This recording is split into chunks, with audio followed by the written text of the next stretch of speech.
गेल्या 3-3.5 दशकांपासून पुणे शहरामध्ये दहशत माजवल्यानंतर आतापर्यंत अनेकांचे बळी घेतल्याच्या नंतर स्वतःच्याच नातवाच्या म्हणजेच आयुष कोमकरच्या हत्या प्रकरणामध्ये सध्या तुरुंगात असलेला कुख्यात गुंड बंडू आंदेकर आणि त्याच्या कुटुंबाला निवडणूक लढवण्यासाठी परवानगी मिळाली आहे। यंदाच्या पुणे महानगरपालिकेच्या ज्या निवडणुका होणार आहेत या निवडणुकांमध्ये याच आंदेकर कुटुंबाकडून एक दोन नाही तर तब्बल 3 जण इच्छुक आहेत आणि हे तीनही जण कदाचित तुरुंगात बसून नगरसेवक सुद्धा होऊ शकतात अशा पद्धतीचं वातावरण सध्या आता तयार झालेलं पाहायला मिळत आहे। नेमकं या प्रकरणामध्ये काय काय घडलेलं आहे या आंदेकर कुटुंबानं एक अर्ज केलेला होता न्यायालयामध्ये, विशेष मोकोका न्यायालयामध्ये, ज्यावरती सुनावणी पार पडली आणि त्यानंतर त्यांना आता ही परवानगी वगैरे मिळाली आहे। त्यामुळे खरंच बंडू आंदेकर आणि त्याच्या या कुटुंबामधील इतर जे कोणी इच्छुक आहेत ते सगळे तुरुंगात बसून आता नगरसेवक होणार का, हा प्रश्न सगळ्यांनाच पडलाय। या सगळ्यावरच आपण बोलणार आहोत। नमस्कार, मी समृद्धी आणि तुम्ही पाहताय टॉप न्यूज मराठी। पुण्यात 80च्या दशकापासून कार्यरत असलेली ही आंदेकर टोळी केवळ गुन्हेगारीमध्येच कार्यरत नव्हती, तर अर्थात 90च्या दशकामध्ये या टोळीनं राजकारणात एंट्री केली। तेव्हापासून या टोळीच्या माध्यमातून आतापर्यंत या कुटुंबामधील तब्बल 5 जण नगरसेवक होऊन गेलेत। यामध्ये सगळ्यात पहिले नगरसेवक झाले होते ते म्हणजे बंडू आंदेकरचे भाऊ असणारे उदयकांत आंदेकर। उदयकांत आंदेकरांच्या नंतर झाल्या वत्सला आंदेकर, ज्या बंडू आंदेकरांच्या बहीण होत्या। त्यानंतर बंडू आंदेकरांची पत्नी म्हणजेच राजश्री आंदेकर, त्याच्यानंतर मग बघितलं आपण तर उदयकांत यांची जी पत्नी होती ती लक्ष्मी आंदेकर, जी आता या प्रकरणामधले आरोपी आहे। आणि त्यानंतर सगळ्यात शेवटचा नगरसेवक झाले ते म्हणजे वनराज आंदेकर। वनराज आंदेकर यांची हत्या झाली, त्यामुळे जे नगरसेवक पदाचे उमेदवार होते त्यांच्या कुटुंबातले ते एक मायनस झाल्याच्या नंतर आता आणखी जास्त लोक या कुटुंबामधून नगरसेवक पद लढवण्यासाठी इच्छुक असलेले पाहायला मिळत होते। अगदी सुरुवातीपासूनच म्हणजे जेव्हा वनराज यांची हत्या झाली त्यानंतर पासूनच वनराज यांच्या जागेवर आता त्यांच्या पत्नी नगरसेविका होणार आहेत वगैरे अशा चर्चा चालू झालेल्या होत्या। तशा दृष्टिकोनातून या कुटुंबानं तयारी सुद्धा केली होती। मात्र या सगळ्यामध्ये नेमकं घडलं काय, तर जेव्हा वनराज आंदेकर यांचा खून करण्यात आला, या खुनाच्या प्रकरणामध्ये त्यांचीच बहीण असणारी संजीवनी कोमकर, मग त्याचबरोबर तिचा दीर असेल, तिचा नवरा असेल, हे सगळेजण या प्रकरणामधले आरोपी होते। या आरोपींचा बदला घ्यायचा म्हणून याच आंदेकर टोळीने आयुष कोमकरची म्हणजे स्वतःच्या नातवाची गोळ्या झाडून आणि कोयत्याने वार करून वगैरे हत्या करण्यात आली।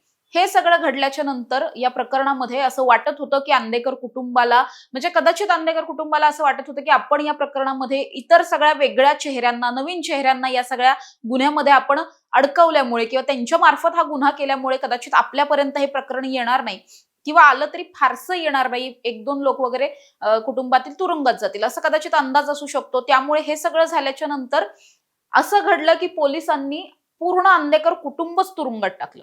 म्हणजे आता या प्रकरणामध्ये केवळ कृष्णा आंदेकरची जी पत्नी आहे ती केवळ तुरुंगाच्या बाहेर आहे। बाकी जर आपण बघितलं तर सगळे या कुटुंबातील मेंबर असतील म्हणजे त्यांचं स्वतःचं बंडू आंदेकर आणि त्याचं संपूर्ण कुटुंब, त्याचबरोबर उदयकांत आंदेकर, त्याची मुलं, त्याची पत्नी वगैरे हे सगळेजण, असे सगळंच कुटुंब जवळपास हे आता तुरुंगात असलेलं पाहायला मिळतंय। मात्र तुरुंगात असले तरी सुद्धा या कुटुंबानं सातत्याने असं सांगत राहिलेलं आहे की आम्हाला या प्रभागामधून निवडणूक लढवायची आहे आणि केवळ आम्ही निवडणुकीला उभे राहू नये यासाठी म्हणून पोलीस आम्हाला या प्रकरणात गोवतायत असा आरोप त्यांनी सातत्याने केलेला होता। त्याच दृष्टिकोनातून आता आपल्याला पाहायला मिळतंय की जेव्हा निवडणुका जाहीर झाल्या आणि आता काही दिवसांमध्ये पुणे महानगरपालिकेच्या निवडणुका लागणार आहेत, तेव्हा या कुटुंबानं, या कुटुंबातील तिघांनी म्हणजे बंडू आंदेकर, लक्ष्मी आंदेकर आणि सोनाली आंदेकर या तिघांनी निवडणूक लढवण्यासाठी आम्हाला परवानगी मिळावी अशा आशयाचा एक अर्ज जो आहे तो विशेष मोकोका न्यायालयामध्ये केला होता। कारण अर्थातच आयुष कोमकरची हत्या झाली, त्याच्यानंतर गणेशची हत्या झाली, गणेश काळेची, आणि या दोन्ही हत्यांमध्ये आंदेकर टोळी असल्याचं स्पष्टपणे उघड झालं। त्यामुळे या टोळीवरती, या कुटुंबावरती आता मकोका अंतर्गत कारवाई झाली आहे। त्यामुळे मकोका लागलेला असताना सुद्धा आपल्याला निवडणुकीला उभं राहायचंय यासाठीची परमिशन मागण्यासाठी न्यायालयामध्ये अर्ज केला गेला। न्यायमूर्ती साळुंखे यांच्या समोर हे सगळं प्रकरण गेल्या अनेक दिवसांपासून सुरू आहे। त्यांच्या समोरच या सुद्धा प्रकरणातली अर्जावरची सुनावणी पार पडली। मात्र यामध्ये न्यायमूर्ती काय म्हटले हे सगळ्यात महत्त्वाचं आहे। ते असं म्हटले की जरी एखादा नागरिक तुरुंगात जरी असेल तरी तो भारताचा नागरिक आहे आणि भारताचा नागरिक असलेल्या प्रत्येकाला निवडणूक लढवण्याचा अधिकार आहे। त्याला निवडणूक लढवण्यासाठी कुठल्याही कोर्टाची किंवा कुणाचीही परवानगी घेण्याची गरज भासत नाही। मग हा सर्वसामान्य व्यक्ती असेल किंवा एखादा गुन्हेगार असेल, एखादा तुरुंगात असलेला आरोपी असेल, कुणीही असेल तरी सुद्धा निवडणूक लढवण्याचं स्वातंत्र्य आणि अधिकार त्याला आहे त्यामुळे या कुटुंबाला सुद्धा कोर्टाची अशी विशेष काही परवानगी घेण्याची गरज नाही. तुम्ही सरळपणे निवडणुकीचे फॉर्म भरू शकता आणि निवडणूक लढवू सुद्धा शकता. त्याचबरोबर मानांकन घेण्यासाठी किंवा अर्ज भरायला जायचं वगैरे असं काही असेल तर त्यावेळेस तुम्हाला पोलीस प्रोटेक्शन मध्ये त्या ठिकाणी नेलं सुद्धा जाईल. तशा पद्धतीचा अर्ज करा, पोलीस प्रोटेक्शन मध्ये तुम्हाला तिथे नेलं जाईल. अशा पद्धतीचं सगळं झाल्याच्या नंतर ऍडव्होकेट मिथुन चव्हाण यांच्या वतीनं यांनी ही बाजू मांडलेली होती आणि त्यानंतर या प्रकरणात जेव्हा आता कोर्टानेच ग्रीन सिग्नल दिलाय त्यानंतर अंदेकर कुटुंब तुरुंगात बसून नगरसेवक पदाची स्वप्न बघतंय, नगरसेवक पदाची तयारी करतानाही पाहायला मिळतात.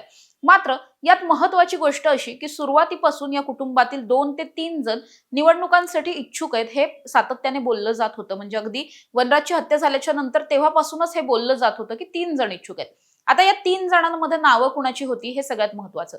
मुळात पहिलं नाव होतं लक्ष्मी उदयकांत अंदेकर, कारण मुळात लक्ष्मी अंदेकर या पहिल्यापासून नगरसेविका आहेतच, त्यामुळे अर्थात त्या रिपीट होणार होत्या.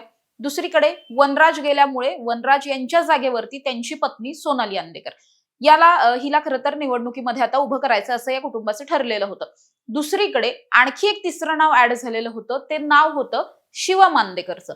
शिवम अंदेकरला सुद्धा निवडणुकांना सामोरं जायचं आहे, त्याला सुद्धा तो इच्छुक असल्याचं सुरुवातीपासून बोललं जात होतं. तशा पद्धतीचं वातावरण तयार केलेलं होतं. मात्र आता हा जो काही अर्ज केलेला होता त्यांनी निवडणुकीची परवानगी मिळण्यासाठी, त्या अर्जामध्ये शिवमचं नाव नसून बंडू अंदेकरचं नाव आहे. त्यामुळे कदाचित आता शिवम अंदेकर निवडणूक लढवणार नसून त्यामुळे कदाचित बंडू अंदेकर आता निवडणुकीला उभा राहणार आहे का अशी कुठेतरी शक्यता निर्माण झालेली आहे. अर्थात कन्फर्म 3 नावं कोण आहेत हे कळलेलं नाही. 2 नावं कन्फर्म आहेत, एक म्हणजे लक्ष्मी, दुसरं म्हणजे सोनाली. तिसरं नाव नेमकं कुणाचं असणार, शिवम अंदेकर असणार की बंडू अंदेकर असणार, यावर अजूनही कुठली अधिकृत माहिती समोर आली नाहीये. मात्र तरी सुद्धा ज्या वॉर्डमधून हे कुटुंब पहिल्यापासून नगरसेवक होत आलं त्या वॉर्डचं, त्या प्रभागाचं जर सांगायचं झालं तर त्या ठिकाणी या कुटुंबाची इतक्या मोठ्या प्रमाणात दहशत आहे असंही आपण म्हणू शकतो. दुसरीकडे काही ठिकाणी आपण असंही म्हणू शकतो अनधिकृत धंद्यांच्या माध्यमातून का होईना, अवैध धंद्यांच्या माध्यमातून का होईना, पण त्यांनी तिथल्या लोकांना या सगळ्यामध्ये स्वतःबरोबर जोडून घेतलेलं होतं.